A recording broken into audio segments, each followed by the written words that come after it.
అందరికీ నమస్కారం. Welcome to Bharati TV. Social మీడియాలో ఆయన వీడియోలు చూసిన వాళ్ళు ఆలోచనాత్మకంగా వాళ్ళు ఆలోచిస్తారు. దాని వెనుక ఏం జరిగింది అనే విషయాన్ని చాలా కూలంకుషంగా కొత్త విషయాన్ని మనకు తెలియజేస్తుంటారు. ఆయనే గంగాధర్ తాటి గారు. ఆయనతో మాట్లాడదాం, మరిన్ని విషయాలు తెలుసుకుందాం. నమస్కారం సార్. నమస్కారం అండి. సార్, మీ సోషల్ మీడియాలో మీరు పెట్టే వీడియోస్ చాలా ఆలోచనాత్మకంగా ఉంటాయి.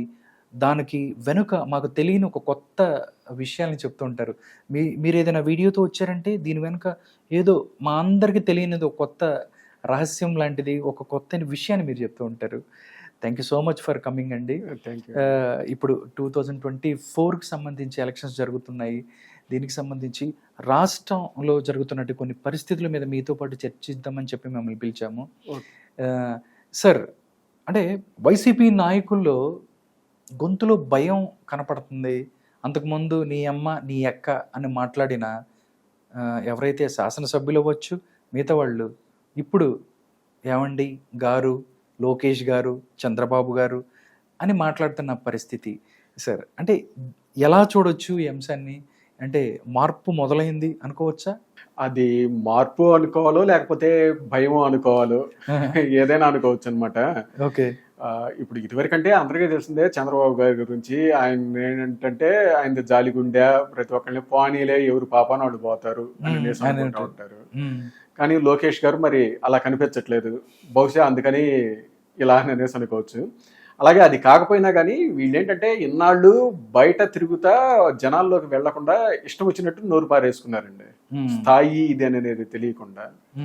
ఇప్పుడు ఏంటంటే జనాల్లోకి వెళ్తుండేసరికి వీళ్ళకి అర్థం అవుతుంది వీళ్ళు ఎంత తప్పు చేశారు అనేది. అది సరిదిద్దుకోలేని తప్పు. అందుకని అనేసి ఈ రకంగా ఇది ఉంటుంది. ఈయననే కాదు, ఈయన ఉండి నా లాస్ట్ ఎలక్షన్ అంటున్నాడు, అతను గుడివాడ అయినా నా లాస్ట్ ఎలక్షన్ అని అనేసి అంటా ఉన్నారనమాట. మీకు చూస్తే ఈ 2 నియోజకవర్గాలు, మీకు గన్నవరంలో గెలిచిన వాళ్ళు ఎవరండి? మీకు పుచ్చలపల్లి సుందరయ్య గారు, మీకు కాకాణి వెంకటరత్నం గారు, యోధాని యోధులు గెలిచిన వాళ్ళు. మీకు అటు గుడివాడ చూస్తే అన్న నందమూరి తారక రామారావు గారు, మహానుభావుడు, ఆయన గెలిచిన నియోజకవర్గం. అటువంటి గొప్ప వ్యక్తులు గెలిచిన నియోజకవర్గంలో ఈ రోజు ఇటువంటి వాళ్ళు రావటము అనేది అసలు ఆలోచించడానికే చాలా బాగా ఉంది. అసలు ఆ నియోజకవర్గ ప్రజలు ఎంత బాధపడుతుంటారో అర్థం చేసుకోవచ్చు. మీకు ఈ పర్టికులర్ గా చాలా ఆదర్శవంతమైన నియోజకవర్గాలు కూడా. మీకు గన్నవరంలో చూస్తే ఇండిపెండెంట్లను గెలిపించారు 2 సార్లు. మీకు పుచ్చలపల్లి సుందరయ్య గారు కొన్నిసార్లు కామెడీగా కూడా అంటుంటారు, నేను రెడ్డి అని అనేసి నా పేరు పక్కన తీసేశాను కాబట్టి నెల్లూరు వాళ్ళు నన్ను గెలిపించకుండా పంపించారు, కానీ వీళ్ళు మాత్రం నన్ను గెలిపించారు అని అనేసి అంటారు అనమాట. ఆయన కమ్యూనిస్టు, ఆయన గురించి అందరికీ తెలిసిందే ఎంత నిజాయితీ పడి అనేసి. సో ఇటువంటి ఆదర్శమైన వ్యక్తుల్ని గెలిపించిన నియోజకవర్గం, ఇటువంటి ఆదర్శవంతమైన రాజకీయాలు చూసిన నియోజకవర్గాలు ఇవి. పార్టీలు ఏమైనా కానివ్వండి, ఎవరు గెలిచినా కానీ అందరూ కొంచెం ఆదర్శవంతంగా కొంత ఇలా ఉండే నియోజకవర్గాలు. అటువంటి దాంట్లో ఇటువంటి వాళ్ళు వచ్చారనమాట. మీకు వీళ్ళిద్దరూ బయటకు వచ్చి ప్రతిసారి చెప్పేది ఏంటంటే హరికృష్ణ గారు జూనియర్ ఎన్టీఆర్ గారిని, చంద్రబాబు గారు ఏదో అని అనేసి ఏదేదో మాట్లాడుతూ ఉంటారు. అసలు నిజం చూస్తే హరికృష్ణ గారికి జూనియర్ ఎన్టీఆర్ గారికి చిచ్చు పెట్టడానికి చూసింది వీళ్ళిద్దరు అనమాట. మీకు 2009 ఎలక్షన్స్ చూసుకున్నారనుకోండి, అందులో అప్పుడు గన్నవరం టికెట్ కోసం దాసరి బాలవర్ధన్ గారు ఆయన ట్రై చేస్తున్నారు అనమాట గట్టిగా. అంతకుముందు కూడా ఆయన గెలుచున్నారు. ఆయనకి హరికృష్ణ గారి సపోర్ట్, హరికృష్ణ గారు ఆయనకి ఇవ్వాలి అని అనేసి గట్టిగా రికమెండ్ చేస్తున్నారు అనమాట. ఓకే.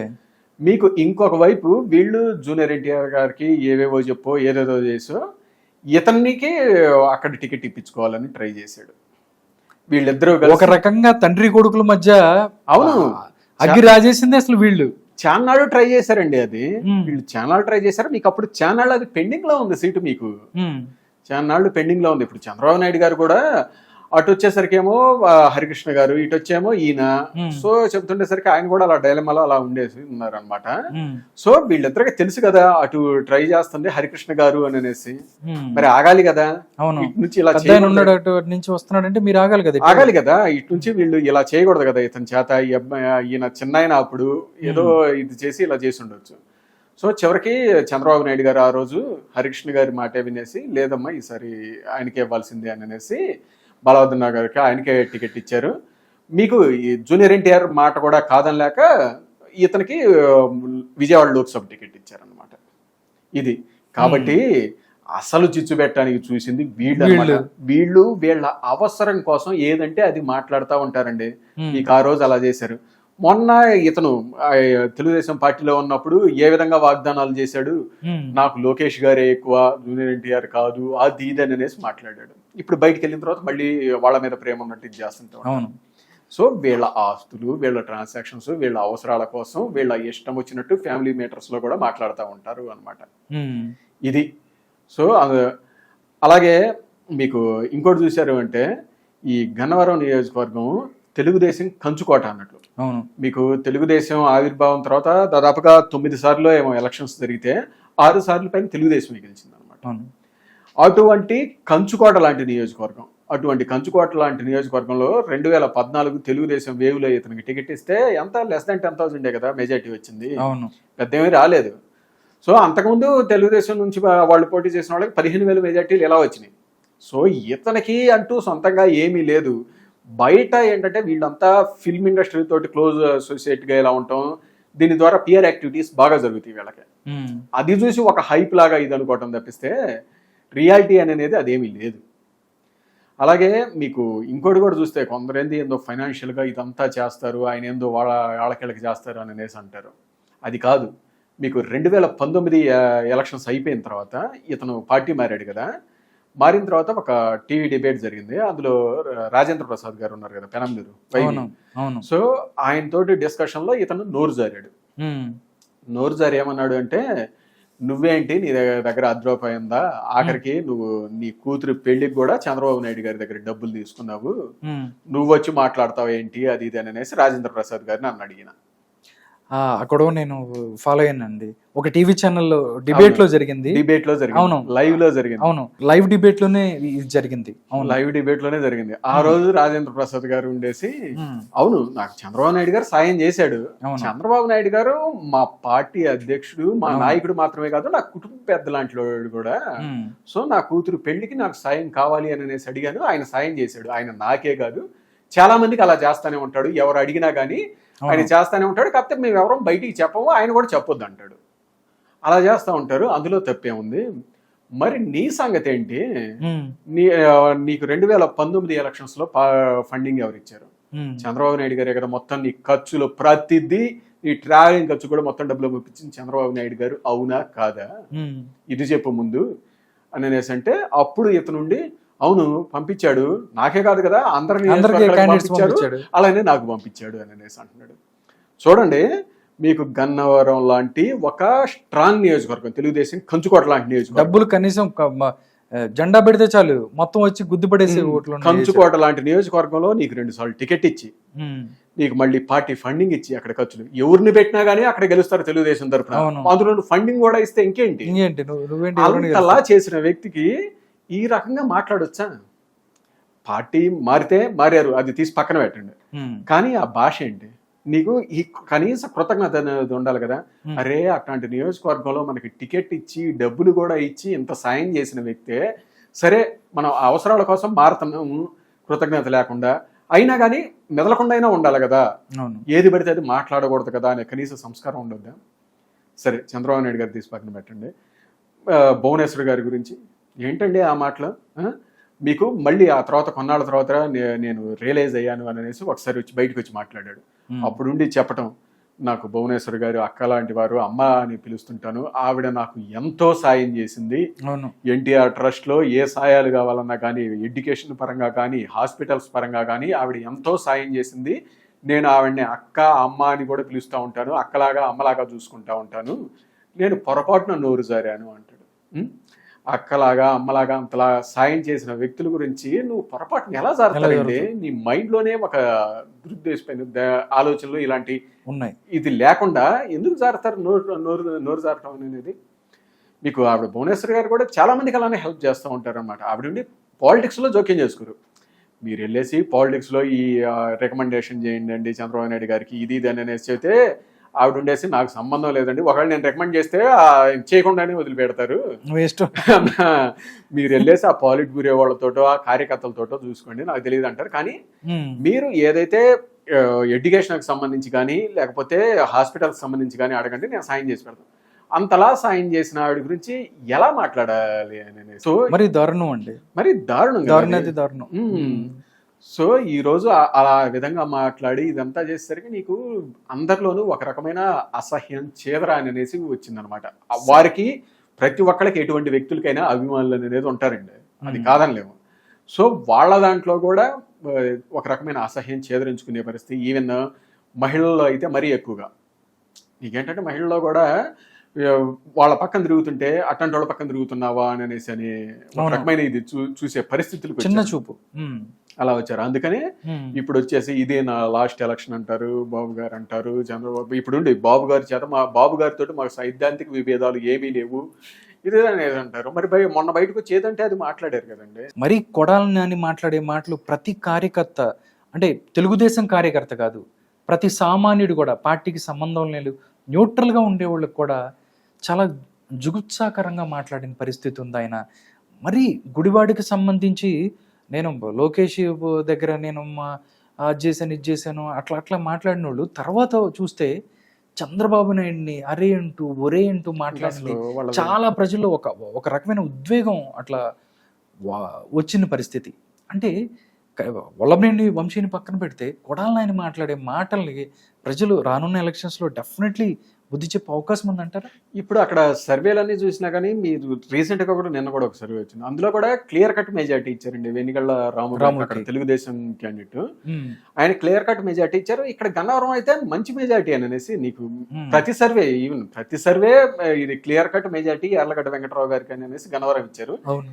ఈయనకి వచ్చేసరికి నేరో మార్జిన్లో కొంచెం గెలిచేస్తాడు, కన్ఫామ్ విన్ అయితే కన్ఫామ్ అనేది ప్రతి సర్వే ఇచ్చింది. సో అందులో ఏ డిస్ప్యూట్ లేదు మీకు. అందుకే వీళ్ళుండి ఇదే మా లాస్ట్ ఎలక్షన్ అనే ఒక రకమైన సింపతి క్రియేట్ చేశారు మీకు. ఇప్పుడు ఇతను ఉండేసి ఎవరిని నెక్స్ట్ ఎలక్షన్స్ లో దుట్ట రామచంద్రరావు గారు వాళ్ళ కూతురికి నేను సపోర్ట్ చేస్తాను అది ఇది అని అనేసి. అదే దుట్ట రామచంద్రరావు గారిని మొన్నటి దాకా ఏం చేశారు ఇట్లు, మీకు వాళ్ళ కూతురు జడ్పీటీసీగా అనుకుంటా అప్పుడు మొన్న లోకల్ బడి ఎలక్షన్స్ లో ఆవిడ గెలిస్తే ఆవిడకి జడ్పీ చైర్మన్ ఇవ్వటానికో ఏదో జరుగుతుంటే వీళ్ళిద్దరే అడ్డుపడి కాదు అని అనేసి తప్పించారనమాట.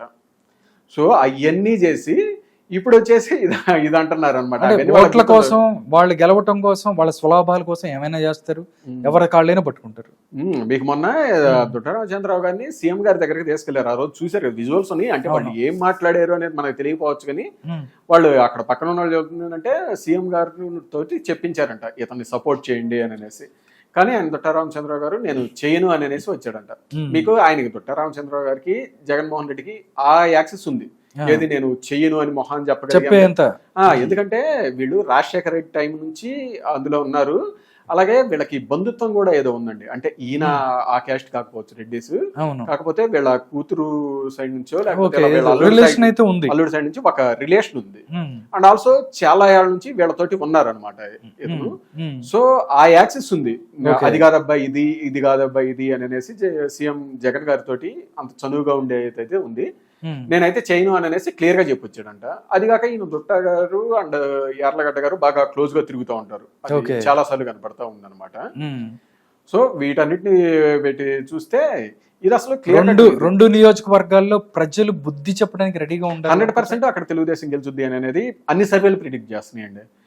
గన్నవరం అయితే మంచి మెజారిటీ అని అనేసి, అదైతే 100% గెలుస్తారు వెనిగళ్ళ రాము గారు అక్కడ అనేసి. ఆయన చాలా ఏళ్ళ నుంచి అక్కడ ట్రస్ట్ పెట్టి ఇవి సేవా కార్యక్రమాలు ఇవి చేస్తున్నారు. అలాగే మీకు గుడివాడకి నువ్వు ల్యాండ్ మార్క్ గా నువ్వేం చేశావు ఇన్నేళ్లలో అని అనేసి అంటే, ఈయన 2004 నుంచి కదా ఈయన గెలుస్తుంది, మీరేం చేశారు అని అనేసి అంటే చూపించుకోవడానికి ఒకటి లేదండి.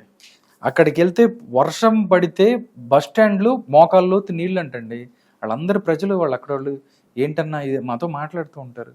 మోకాల్లో నువ్వు 4 సార్లు గెలిచావు, నీ బస్ స్టాండ్ లో కనీసం నీళ్లు లేని పరిస్థితి బాగు ఎక్కడన్నా అభివృద్ధి చేసిన పరిస్థితి లేదు కదా. మీకు రోడ్లు ఇది ఒకటి.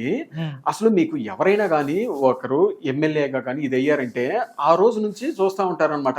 మనము ఈయన ఎప్పుడు గెలుస్తామో ఎప్పుడు ఓడతామో తెలియదు, కానీ ఒక ల్యాండ్ మార్క్ డెవలప్మెంట్ అనేది మన పేరుతోటి ఒకటి ఉండాలి అని అనేది ఖచ్చితంగా ట్రై చేస్తూ ఉంటారు ప్రతి ఒక్కళ్ళు. ప్రతి నియోజకవర్గంలో చూసుకోండి.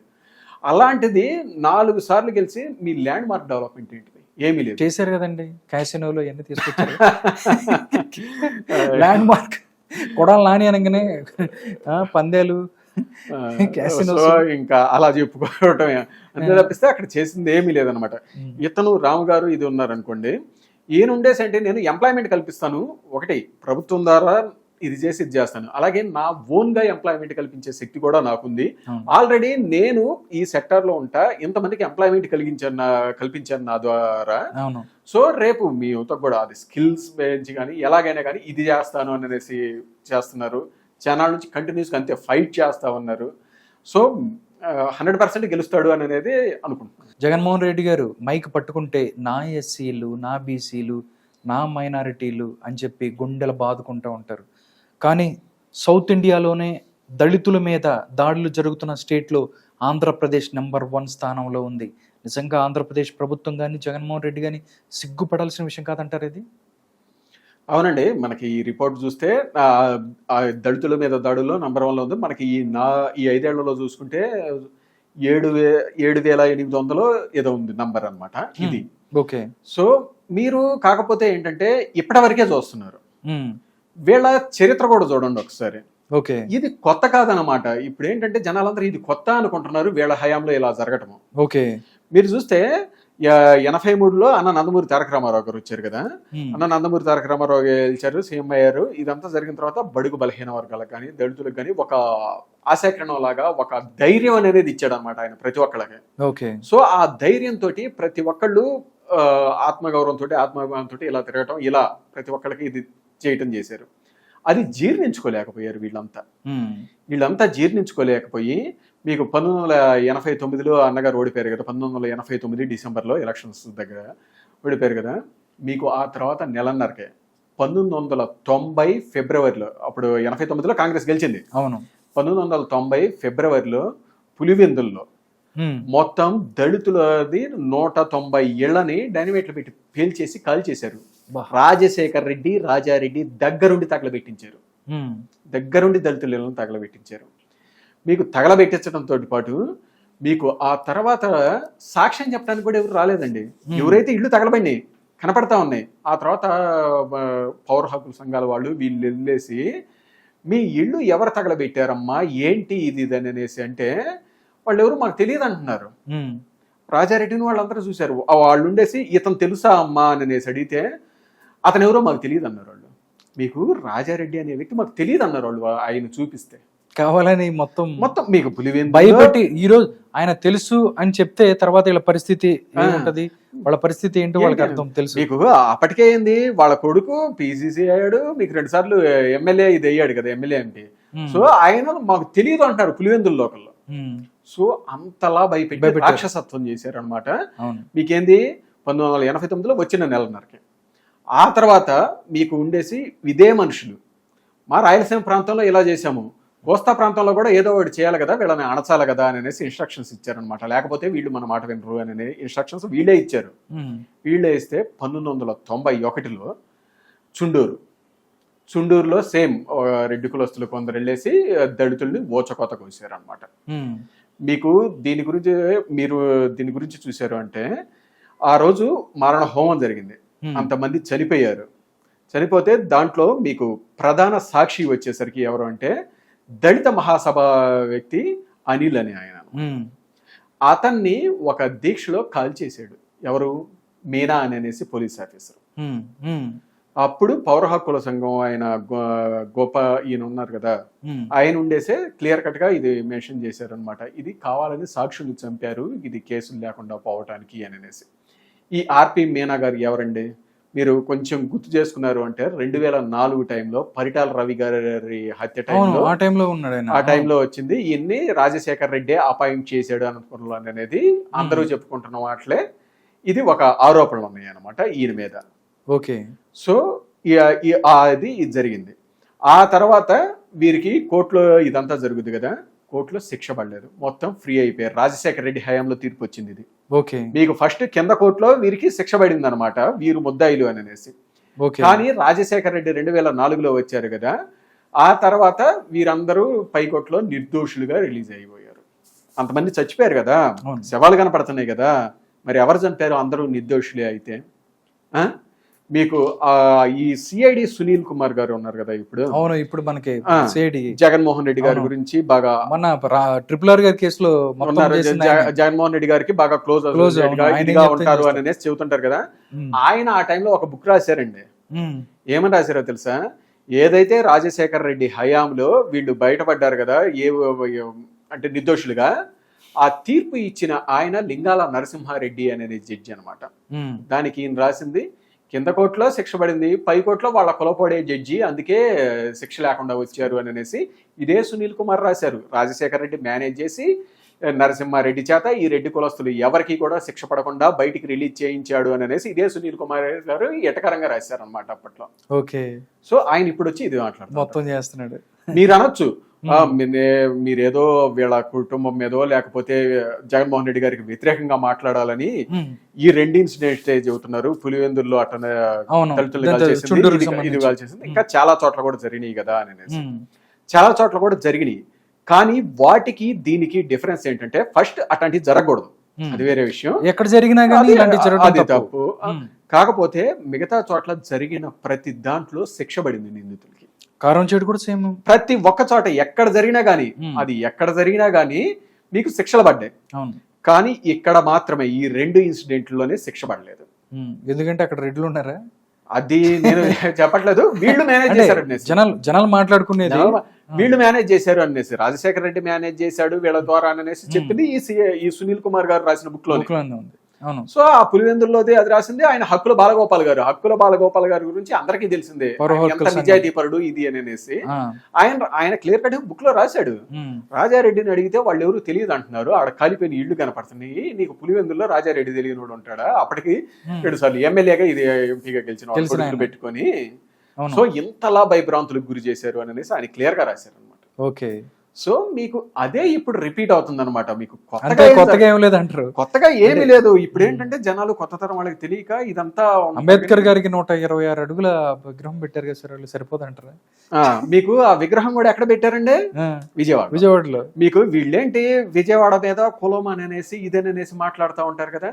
వీళ్ళు అంబేద్కర్ గారి విగ్రహం పెట్టడానికి విజయవాడ కావాల్సి వచ్చింది, అంబేద్కర్ గారి పేరు పెట్టడానికి కోనసీమ జిల్లాలు ఇది కావాల్సి వచ్చినాయి.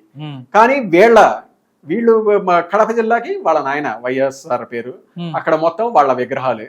అక్కడ వీళ్ళు మాట్లాడుకునే ఏది అన్ని రకాల సంస్కృతులు ఉంటాయి, వీళ్ళదొక సామాజిక ఇది అని చెప్పుకునే చోట వీళ్ళు ఏమి పెట్టడానికి లేదనమాట. అక్కడ వీళ్ళోళ్ళు రెవల్యూషన్ ఇది వస్తుందనో మరి ఎందుకు పెట్టుకున్నారు. ఆ విజయవాడ చూస్తే, మీరు సందర్భం వచ్చింది కాబట్టి చెబుతున్నాను, మీకు విజయవాడని వీళ్ళంతా ఇది అంటుంటారు కదా, విజయవాడ కడప ఎంపీ చూడండి. విజయవాడ ఎంపీకి దాదాపు 17 సార్లు ఎలక్షన్స్ జరిగితే 9 సార్లు వేరే కులస్తులే గెలిచింది. మీకు అదే కడపకి 18 సార్లు ఎలక్షన్స్ జరిగితే 18 సార్లు ఒకే కులం వాళ్ళండి. మరి ఏంది ఎక్కడ ఇది ఆధిపత్య ధోరణులు, ఎక్కడ మీరు వీళ్ళు దీని మీద పడి ఏడుస్తుంటారు కదా. ఇదే గుంటూరు జిల్లా తీసుకోండి, గుంటూరు ఎంపీగా ముస్లిం మైనారిటీని గెలిచారండి. లాల్జన్ బాషా కూడా గెలిచింది ఎవరి మీద? ఎన్జీ రంగా గారి మీద. ఎన్జీ రంగా గారు ఒక కమ్మ బ్రాండ్ అంబాసిడర్ అంటారు. మరి వీళ్ళు గుంటూరు జిల్లాని కమ్మ ఇది దాని అనేసి అంటారు ఆధిపత్యం. అటువంటి ఆయన మీద లాల్జన్ బాషా గారు గెలిచింది ఏ పార్టీ నుంచి? తెలుగుదేశం నుంచి. ఏ రకంగా మాట్లాడతారు? మీకు ఈ రోజు కడప జిల్లా తీసుకోండి, మీకు కడప జిల్లాలో ఉమ్మడి కడప జిల్లాలో ఉన్న వాటిలో ఒక కడప ఎమ్మెల్యే తప్పిస్తే మిగతా ఎన్ని రెడ్డి కులస్తులే కదా జనరల్ సీట్లు. ఎంపీలు 2, అటు రాజంపేట కానీ కడప కానీ 2 రెడ్డి కులస్తులే కదా. మీకు ఇంకా చెప్పాలి అంటే ఆ రోజు 2019 ఎలక్షన్స్ ముందు ఈయన డిఎల్ రవీంద్రారెడ్డి గారికి ఫోన్ చేశారంట. ఫోన్ చేసి జగన్మోహన్ రెడ్డి గారే డైరెక్ట్ ఫోన్ చేశారు. మీకు డిఎల్ రవీంద్రారెడ్డి గారు కన్ఫెస్ చేశారు అది ఓపెన్ గా. ఫోన్ చేసి, అన్న నువ్వు రెడ్డే నేను రెడ్డే, మనది రెడ్డి పార్టీ అన్న, మన రెడ్లంతరం ఏకం అవ్వాలా, రెడ్లంతరం ఏకం అయ్యి నీ నియోజకవర్గంలో ఆ బీసీని ఓడించు, ఇది క్లియర్ కట్ చెప్పాడు అని అనేసి డిఎల్ రవీంద్రారెడ్డి గారు అఫిషియల్ స్టేట్మెంట్ ఇచ్చారు. ఇక మైదుకూరు నియోజకవర్గంలో అప్పుడెవరు పుట్ట సుధాకర్ యాదవ్ ఎదురు ఉంది ఎవరు రెడ్డే కదా. సో ఈయనేంటి చెప్పింది, రెడ్లందరూ ఏకమై బీసీ వ్యక్తిని తరిమేయండి అని అనేసి జగన్మోహన్ రెడ్డి గారు డిఎల్ రవీంద్రారెడ్డి గారికి చెప్పింది. సో ఇలా ఇదంతా జరుగుతూనే ఉంటుంది అనమాట. నెక్స్ట్ ఇప్పుడు మన ఈ కరెంట్ దళితుల మీద దాడులు జగన్మోహన్ రెడ్డిది ఇది చూసారంటే దాదాపుగా 8,000 కేసులు ఇది ఉన్నాయి అని అనేసి కనపడతా ఉందన్నమాట. మీకు చూస్తే మీకు ఎమ్మెల్సీ అతను డోర్ డెలివరీ చేశారు దళితుడిని. అనంతబాబు అది జరిగితే జరిగింది, అది జరగటం తప్పు. జరిగిన తర్వాత సుధాకర్ గారు అటువంటి వ్యక్తిని తీసుకొచ్చి సీఎం గారు ఆయన పక్కన కూర్చోబెట్టుకున్నాడు అండి. మీకు అతను అలాంటి ఆరోపణలు ఉన్న వ్యక్తి, అందులోనూ దళితుని చంపిన వ్యక్తి అని అనేదంటే నీకు పక్కన పెట్టుకొని తిరుగుతున్నాడు అంటే ఎంత బరితెగింపు అని అనేసి. సో ఏంటంటే నా అండదండలు వీళ్ళకి ఉన్నాయి, వీళ్ళందరినీ అణచడానికి నేను వీళ్ళని పెట్టాను అని డైరెక్ట్ సిగ్నల్ ఇస్తున్నాడు. మీకు డాక్టర్ సుధాకర్ గారిని ఆయన్ని పిచ్చోడిని చేసి ఇది చేశారు అనమాట. మాస్క్ అడిగిన మీకు అతను మాస్క్ కూడా ఎవరి కోసం అడిగాడండి? ఆయన కోసం అడిగాడా? ఆయన కోసం అడగలా. ఆ రోజు పరిస్థితుల్లో మన ప్రజలందరి కోసం ఫ్రంట్ లైన్ లో నుంచొని ఎవరైతే డాక్టర్స్ పనిచేస్తున్నారో వాళ్ళ ప్రాణాలను పణంగా పెట్టేసి వాళ్ళ కోసం మాస్కులు అడిగాడు ఆయన. వాళ్ళ కోసం మాస్కులు అడిగిన వ్యక్తిని పిచ్చోడిని చేసి తాళ్లతో కట్టేసి ఎంత హెరాజ్ చేశారు అనేది అందరికీ తెలిసిందే. ఇంకా మిగతా జడ్జి రామకృష్ణ గారు కానీ వీళ్ళందరి మీద దాడులు కానీ అందరికీ తెలిసిందే. మీకు ఇంకొకటి ఏంటంటే నెల్లూరులో అనుకుంటా, నెల్లూరులో ఒక దళితుడు అతను చేపల చెరువు ఇది వేసుకుంటాడు అనమాట, చేపల ఇది తీసుకొని అతన్ని కేతిరెడ్డి జగదీశ్వర్ రెడ్డి ఏదో ఆయన శ్రీశైలం బోర్డు మెంబర్ కానీ ఏదో ఉన్నారు వైసీపీ నేత, అతను హెరాస్ చేస్తున్నాడు అని అనేసి అతను సూసైడ్ చేసుకుని చనిపోయాడు అనమాట. మీకు చూస్తే అదే నెల్లూరు జిల్లాలో ఇప్పుడు మొన్న మేకపాటి రాజమోహన్ రెడ్డి గారు ఒక స్టేట్మెంట్ ఇచ్చారనమాట. ఏంది యానాది పిల్ల యానాదుల అది ఇది అని అనేసి చాలా చులకనగా మాట్లాడాడు అనమాట. మీకు యానాదులు వీళ్ళందరూ ఏంటంటే యానాదుల్లో కొందరు ఈ మత్స్యకార దాంట్లో కూడా వస్తారు. వాళ్ళు చాలా వరకు ఈ చెరువులు పెట్టుకొని చేపలు ఇదంతా చేసుకోవడం కూడా చేస్తూ ఉంటారు అనమాట. వీళ్ళలో చాలా వరకు తెలుగుదేశం సపోర్టర్స్ ఉంటారనమాట. అవును. సో మీకు జగన్మోహన్ రెడ్డి గారు వీళ్ళు ఏం చేశారు, ఈ మత్స్యకార వాళ్ళని దెబ్బ కొట్టడం కోసం 210 జీవో అనేసి ఇంకోటి తీసుకొచ్చారు. ఈ చెరువులు ఇవన్నీ కూడా వేరే వాళ్ళకి ప్రైవేట్ వాళ్ళకి ఇచ్చేటట్టు. సో మళ్ళీ వీళ్ళు వచ్చి ఇదే వ్యక్తులు వచ్చేసి ఆ యానాదులు అది ఇది అనేసి చులకనగా మాట్లాడుతూ ఉంటారు అనమాట. సో వీటిని చంద్రబాబు నాయుడు గారి ప్రభుత్వం వచ్చిన తర్వాత ఇది 210 రద్దు చేస్తాను అనేసి వారు హామీ ఇచ్చారు అనమాట. సో ఇలా దళితుల మీద దాడులు అని అనేసి మీరు చూస్తే ఇప్పుడు కాదు, ఫ్యామిలీ హిస్టరీ వీళ్ళ ఫ్యామిలీ నుంచే జరుగుతూనే ఉన్నాయి. వీళ్ళ ఫ్యామిలీ ఇది చేయించినప్పుడు ఎప్పుడు శిక్షలు కూడా పడలేదు అనమాట. ఓకే, ఇంకోటి సార్, వైఎస్ ఫ్యామిలీలో వార్ జరుగుతుంది. ఈ వార్ చూస్తే కడప కేంద్రంగా అటువైపు నుంచి షర్మిల బాణాలు ఒకటొక్కటి చెప్తుంది. నువ్వు కేంద్రం చేతిలో రిమోట్, దాంతోపాటు నీ ఇంట్లో మీ భార్య చేతిలో కూడా నువ్వు రిమోట్ అని చెప్తున్న పరిస్థితి. ఎలా చూస్తారు వైఎస్ ఫ్యామిలీ వార్ని? ఓకే, ఇది కూడా వైఎస్ ఫ్యామిలీ వార్ అని అనేసరికి ఇది కూడా అందరూ ఏదో కొత్తగా జరుగుతుంది అని అనేది చూస్తున్నారు. అసలు ఫస్ట్ నుంచి బిగినింగ్ నుంచి ఉందన్నమాట. మీకు చూస్తే రాజశేఖర రెడ్డి వాళ్ళ నాన్న రాజారెడ్డి వాళ్ళ నాన్నకి ఇద్దరు భార్యలు. అవును, వెంకటరెడ్డి. సో ఆ ఇద్దరు భార్యల్లో రెండో సంతానం వాళ్ళు వీళ్ళు రాజశేఖర రెడ్డి వాళ్ళు, ఫస్ట్ సంతానం వాళ్ళు అన్నమాట భాస్కర్ రెడ్డి వాళ్ళు. సో వీళ్ళకి ఎప్పుడూ మంచి లేదు, వీళ్ళకి ఎప్పుడూ మంచి లేదు. మీకు చూడండి, మీరే చూడండి, రాజశేఖర రెడ్డి ఉన్నంత కాలము మీకు అవతల వాళ్ళు ఎక్కడైనా మీకు కనిపించారు? అసలు రాజశేఖర రెడ్డి గారు ఉన్నంతకాలం మనకు వివేకానంద రెడ్డి, రాజశేఖర రెడ్డి గారు తప్ప మిగతా వాళ్ళు అంతగా ఎవరు తెలియదు. వాళ్ళు ఫైనాన్షియల్ గా కూడా లేదండి, వాళ్ళకి ఫైనాన్షియల్ గా కూడా ఎదిగే అవకాశం లేకుండా తొక్కేశారు. ఇదే రాజశేఖర రెడ్డి గారు, వివేకానంద రెడ్డి గారు ఇవి లేకుండా తొక్కేశారు. అటు పదవులు తీసి పెట్టండి, ఇది కూడా లేదనమాట. సో వాళ్ళు భారతిరెడ్డి గారికి మేనమావులు ఇలా అవుతారనమాట. మీకు రాజశేఖర రెడ్డి ఉన్నంతకాలం అవతలను దొక్కేశారు. రాజశేఖర రెడ్డి అనే వ్యక్తి చనిపోయిన తర్వాత ఇప్పుడు అటు నుంచి మొదలైంది, అటు నుంచి మొదలేసి అప్పటి నుంచి అవినాష్ రెడ్డి గారు ఇటు రావటము, పాలిటిక్స్ లోకి పదవులు వచ్చినాయి. ఆర్థికంగా మొత్తం కాంట్రాక్ట్లు వాళ్ళకే కదా అక్కడ కాంట్రాక్ట్లు వచ్చినాయి. ఈ వివేకానంద రెడ్డి ఆర్థికంగా ఇబ్బందులు పడే పరిస్థితికి తీసుకెళ్లారు అనమాట. సో ఇవన్నీ వీళ్ళ ఫ్యామిలీ వార్స్ ఎప్పటి నుంచో ఉన్నాయి. అవి కాకపోతే కొందరికి తెలుసు, కాకపోతే కొందరు అనుకునేది ఏంటంటే ఇది బయటపడకుండా గుట్టుగా బతుకుతున్నారు. ఈ ఫ్యామిలీలో ఎన్నున్నా కానీ ఇలా బయటపడకుండా బతకడం చాలా గొప్ప విషయం కదా. ఇదేదో శ్రీకాంత్ అడ్డాల సినిమాలో అదొక మంచి కుటుంబం లాగా అనురాగాలు ఆప్యాయతల మధ్య అనుకుంటారు. కాకపోతే అసలు నిజం ఏంటంటే గుట్టుగా బతకడానికి భయం అనేది కారణము అనేది నిన్నటి వివేకానంద గారి ఎపిసోడ్ తోటి క్లియర్ గా అయిపోయింది. సో ఏదైనా ఫ్యామిలీలో మిగతా వాటిలో డిస్ప్యూట్స్ ఉన్నాయి అనుకో, మీ ఫ్యామిలీలో మీ అన్నతోటో మీ తమ్ముడితోటో తగాదులు ఉన్నాయి అనుకో, ఒక మాట అనుకుంటారు, లేకపోతే మీ నాన్న దగ్గరికి వెళ్ళి చెప్పుకోవడం ఎట్లుంటది. ఇక్కడ అట్ట కాదు, క్రైమ్. సో అది వాళ్ళకి తెలుసు కాబట్టి అందుకే అలా బయటపడకుండా ఇలా జరుగుతూ ఉంది అనుకోవచ్చు. ఓకే. మీకు వీళ్ళు చూసారంటే వీళ్ళు చంద్రబాబు నాయుడు గారిని ఏమని అనేసి అనేవాళ్ళు అండి ఇదివరకు. మీకు అప్పట్లో నారా రామ్మూర్తి నాయుడు గారు చంద్రబాబు నాయుడు గారి తమ్ముడు అన్నమాట. అవును. ఆయనకి హెల్త్ ప్రాబ్లం అనమాట. అవును, హెల్త్ ఇష్యూస్. హెల్త్ ఇష్యూస్ నువ్వు పిచ్చోని చేసి లోపల కట్టేసావు, గొలుసులేసి కట్టావు చెప్తుంది. హెల్త్ ఇష్యూస్ ఇది ఉన్నప్పుడు ఆయన్ని ట్రాప్ చేసి కాంగ్రెస్ వాళ్ళు లాక్కున్నారు రాజశేఖర రెడ్డి. లాక్కొని వీళ్ళ అన్నదమ్ములకు పడదు, ఈయన తమ్ముళ్ళను కూడా చూడ్డు, అది ఇది అని అనేసి ఒక నెపం వేసి ఇదంతా చేశారు. ఆ నెపం వేసి ఇదంతా చేసి ప్రచారాలు చేశారు. తర్వాత తెలిసింది కదా ఆయనకి హెల్త్ బాగలేదు, ఆయనకి ఏం చేస్తున్నారో తెలియట్లేదు అనమాట, అందుకని అలా చేశారు అని అనేసి. ఆ కర్మ ఫలితం వీళ్ళు అనుభవించారు, వీళ్ళ కుటుంబంలో ఏం జరిగింది.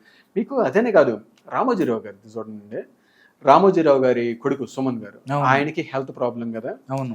ఆయనకి హెల్త్ ప్రాబ్లం ఉన్నప్పుడు ఆయన్ని ట్రాప్ చేసి సాక్షిలో పెద్ద ఇంటర్వ్యూ ఇప్పించేసేసి రామోజీరావు గారిని తిట్టిస్తా ఇది చేశారు అన్నమాట. సో ఇవన్నీ చేసినవన్నీ ఎక్కడికి పోవండి, అన్ని తిరిగి రిటర్న్ వస్తానే ఉంటాయి. ఆ రిటర్న్ వస్తానే ఉంటాయి. అవే ఈ రోజు వీళ్ళ ఫ్యామిలీలో ఇవన్నీ కనపడతా ఉన్నాయి కదా. వీళ్ళ ఫ్యామిలీలో జరిగింది కూడా ఏంటి, షర్మిల గారికి ఎంపీ టికెట్ అనే దాని మీటర్లోనే కదా. అవును. మీకు చాలా మంది అనేది ఏంటంటే షర్మిల గారికి ఎంపీ టికెట్టో లేకపోతే ఇది ఇచ్చినందువల్ల జగన్మోహన్ రెడ్డి గారికి ఏమన్నా పోటీ అయిద్దా ఏంటి, ఈయన చరిష్మా చూసి ఆవిడకైనా వచ్చేది అని అనేసి అంటారు. అది నిజమే, కాదంటలేదు ఎవరైనా కానీ. కానీ షర్మిల గారు అన్నేళ్ళు ఆవిడ తిరిగింది కదా, ఏదో పాదయాత్ర అని కానీ ఇదని కానీ, ఆవిడ కనీసం ఒక రాజ్యసభ కానీ ఒక పదవి కానీ ఇవ్వలేదు. ఎందుకు అంటే ఇప్పుడు జగన్మోహన్ రెడ్డి గారు ఉన్నంతకాలం ఆయన చరిష్మా లేకపోతే ఆయన ముందు ఆవిడ నిలబడలేకపోవచ్చు. కానీ జగన్మోహన్ రెడ్డి గారు అనే వ్యక్తి ఏదో ఒక కారణంతో ఈ కేసులు ఇవన్నీ ఉన్నాయి, ఆయన అరెస్ట్ అయ్యారు అనుకోండి, అప్పుడు నెక్స్ట్ సీఎం క్యాండిడేట్ లేకపోతే నెక్స్ట్ ప్రెసిడెంట్ క్యాండిడేట్ ఎవరు పార్టీకి అని అనేసి అన్నప్పుడు ఖచ్చితంగా ఈవిడ ప్రాజెక్ట్ అయింది. అవును, వైఎస్ షర్మిల అంటారు, ఖచ్చితంగా వస్తుంది. ఒకవేళ ఈయన వేరే ఎవరినన్నా చేయాలి అనుకున్నా కానీ అది జరగని, వాళ్ళ ఫ్యామిలీలో ఇంకెవరన్నా ఆయన చేయాలనుకున్నా కానీ ఈవిడ చరిష్మా ముందు నిలబడలేరు వాళ్ళు. జగన్మోహన్ రెడ్డి చరిష్మా ముందు ఈవిడ నిలబడలేనట్టే ఈవిడ చరిష్మా ముందు మిగతా వాళ్ళు నిలబడలేరు అనమాట వాళ్ళ ఫ్యామిలీలో. సో అందుకని ఇలా జరగవచ్చు అనమాట. మీకు ఆ ఫ్యామిలీ వార్స్ అనేది మీకు ఒకసారి సునీత గారి స్టేట్మెంట్ ఒకసారి చూస్తే ఇది సిబిఐ దీంట్లో ఇచ్చారనమాట. ఆవిడ చెప్పింది ఏంటి, జగన్మోహన్ రెడ్డి గారు అధికారంలోకి వచ్చిన తర్వాత 3 నెలలకో 4 నెలలకో ఏమో ఫ్యామిలీ మీటింగ్ జరిగిందంట జగన్మోహన్ రెడ్డి గారు. ఆ మీటింగ్లో ఎవరెవరు ఉన్నారు, జగన్మోహన్ రెడ్డి గారు, ఈవిడ, అలాగే జార్జిరెడ్డి గారి వైఫ్, అలాగే వైవి సుబ్బారెడ్డి గారు కూడా కొద్దిసేపు ఉండి తర్వాత లేచి వెళ్ళారు అన్నారు. ఇంకా వాళ్ళ ఇంట్లోనే జరిగింది అన్నారు. మేబీ విజయలక్ష్మి రెడ్డి గారు కూడా ఉండి ఉండొచ్చు అనమాట. అప్పుడంట ఈవిడ ఉండేసి, అన్న నా నాన్న హత్యకి దీంట్లో అవినాష్ రెడ్డి అండ్ వీళ్ళ మీద నాకు అనుమానాలు ఉన్నాయి అన్న అని అనేసి అంటే, ఆయన ఉండేసి ఏం బావయ్య నరికేసి ఉండొచ్చు కదా అన్నాడంట. చూడండి, మీరు ఒక ఫ్యామిలీ డిస్కషన్లో అన్న మా నాన్న చంపింది మన చిన్న తమ్ముడు అన్న అని అనేసి చెల్లి అడిగితే, ఏం బావ మాత్రం ఏం తక్కువ, బావ నరికేసి ఉండొచ్చు కదా అని అనేసి అన్న అన్నాడంట. మీరు ఇట్లాంటి డిస్కషన్ మీరు ఎక్కడి నుంచి అన్నా వినండి, మీ పక్కేళ్లలోనే ఎక్కడన్నా జరుగుతుంటే షేక్ అయిపోతారు మీరు. అట్లాంటిది ఒక సీఎం ఇంట్లో ఇలాంటి డిస్కషన్ జరిగిందంటే రాష్ట్రం పరిస్థితి ఒకసారి ఆలోచించుకోండి. అది జరిగిన తర్వాత కూడా మీకు విజయలక్ష్మి రెడ్డి గారి తిరుపతి ఎన్నికలప్పుడు ఒక లెటర్ రాశారు, ఓపెన్ లెటర్. మీకు వివేకానంద రెడ్డి గారి దీని మీద ఇదంతా మాట్లాడుతూ ఉన్నారు, ఎల్లో మీడియా దుష్ప్రచారము అది ఇది అంట, సునీత రెడ్డి నా కూతురు లాంటిది అంట, అది ఇది అని మాట్లాడారు. మీకు ఆ డిస్కషన్ వాళ్ళ ఇంట్లోనే నడిచింది, వాళ్ళ చుట్టాల మధ్య నడిచిందని తెలుసు కదా. ఇంత జరిగిన తర్వాత కూడా మళ్ళీ ఎదుటోళ్ళ మీద ఆరోపణలు చేశారు అంటే ఆవిడ ఏ విధంగా అర్థం చేసుకోవాలి? కొడుకు ఏం చెప్తుంది మరి ఏం చేశారు? ఇప్పుడైతే ఆవిడ బయటికి వెళ్ళిపోయారు, ఇప్పుడు కూతురు దాంట్లో ఇది వల్ల ఆవిడ యూఎస్ వెళ్ళిపోయారు అనేసి అంటున్నారు. భయపడిపోయి ఉంటారండి, మళ్ళీ ఏం చేస్తారు అంటే కొడుకు కూతురు ఎటు చేయలేదు అనే ఉద్దేశంలో వెళ్ళిపోయారో లేకపోతే అదంతా మనకి తెలియదు. కాకపోతే సునీత నా కూతురు లాంటిది అని అనేసి అన్నప్పుడు మరిదిని చంపిన వాళ్ళని, అది ఆ డిస్కషన్ మొత్తం వాళ్ళ ఇంట్లో జరిగింది అని తెలుసు. ఇన్ని తెలిసిన తర్వాత కూడా ఎదుటోళ్ళ మీద ఆరోపణ చేయటం ఏంది? కామ్ గా ఉండొచ్చు, ఎందుకంటే కొడుకుకి ఏదన్నా ఇబ్బంది వచ్చుద్ది అనుకున్నప్పుడు కామ్ గా ఉండొచ్చు. కానీ ఎదుటోళ్ళ మీద ఆరోపణ చేయటం ఏంది? అది కూడా కుటుంబ సభ్యుడు చనిపోయిన దాని గురించి. అలాగే ఆవిడ ఉండేసి సునీత రెడ్డి గారు అప్పుడప్పుడు అంటా ఉంటారు, కడపలో ఇవన్నీ మామూలే అని అనేసి ఇదివరకు అంటా ఉన్నారు ఇది ఇది అనేసి. ఆవిడకి ఎలా తెలుస్తుంది ఇవన్నీ? వాళ్ళ కుటుంబంలో డిస్కషన్స్ చూసే కదా. సో వీళ్ళందరూ అప్పటి నుంచి క్రైమ్స్ అని కానీ లేకపోతే ఏదైనా కానీ, సో ఈ భయము దీనివల్ల వీళ్ళది ఒక అన్యోన్య ఫ్యామిలీ అన్నట్లు ఒకలాగా ప్రొజెక్ట్ చేశారు. కానీ ఇప్పుడు వచ్చేసరికి అసలు విషయాలు అన్నీ బయటపడతా ఉన్నాయి అనమాట. సో వీళ్ళది ఎప్పటి నుంచో ఉన్నాయి ఆ క్లాషెస్, ఇప్పుడు బయటికి పడి అదండి. Okay. Okay. Thank you so much Gangadhar గారు. ప్రస్తుత రాజకీయ పరిస్థితులు, ఆంధ్రప్రదేశ్‌కి సంబంధించి పరిస్థితుల మీద చక్కని విశ్లేషణ అందించారు. మాకు తెలియని చాలా విషయాలను కూడా తెలియజేశారు. Thank you so much. నమస్కారం. Thank you.